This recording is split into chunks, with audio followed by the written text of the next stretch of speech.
Sexual disorders या धातु रोग लेके मेल फीमेल पेशेंट्स कितने ही हमारे पास आते हैं और सभी डरे हुए से रहते हैं कि मेल पेशेंट में शुक्राणु कम हो जाते हैं या फिर मोटिलिटी कम हो जाती है या फिर स्वप्न दोष पाया जाता है, जिसके वजह से मेल पेशेंट बहुत डिप्रेस रहते हैं। वैसे ही फीमेल पेशेंट में भी प्रॉब्लम पाया जाता है अगर धातु रोग या फिर सेक्सुअल डिसऑर्डर से ग्रस्त होते। इसमें आयुर्वेदा में बहुत ऐसी सिंपल ट्रीटमेंट दी गई है। फीमेल पेशेंट्स के लिए मौसरी शतावरी यूज़ की जाती है, 102 ग्राम, या फिर अशोकारिष्ट दिया जाता है।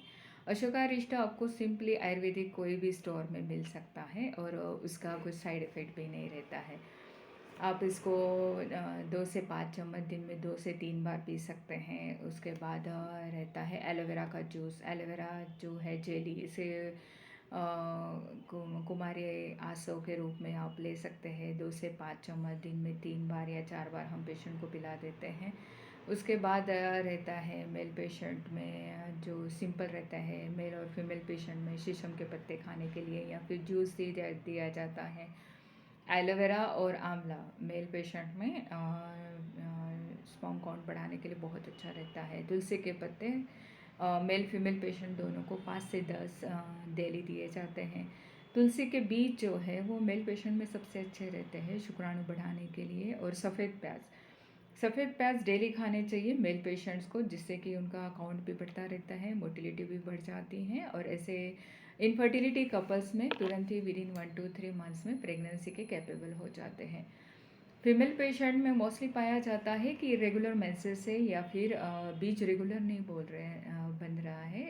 ऑलमोस्ट इसको अनओव्यूलेटरी साइकिल बोले जाती है।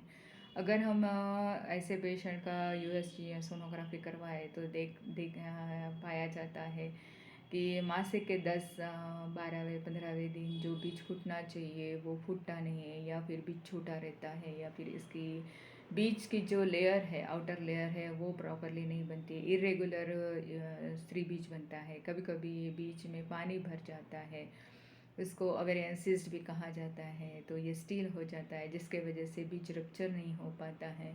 या कभी कभी एंडोमेट्रियल थिकनेस जो है वो बहुत कम पाई जाती हैं, या फिर गर्भाशय सूखा हुआ रहता है, ट्यूब्स ब्लॉकेज रहते हैं। तो ऐसे में पंचकर्मा सबसे बेस्ट रहता है।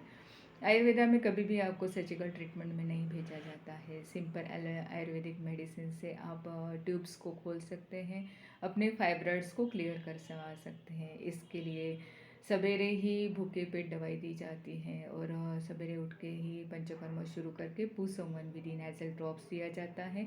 बस्ती ट्रीटमेंट दे के बीज बनना शुरू हो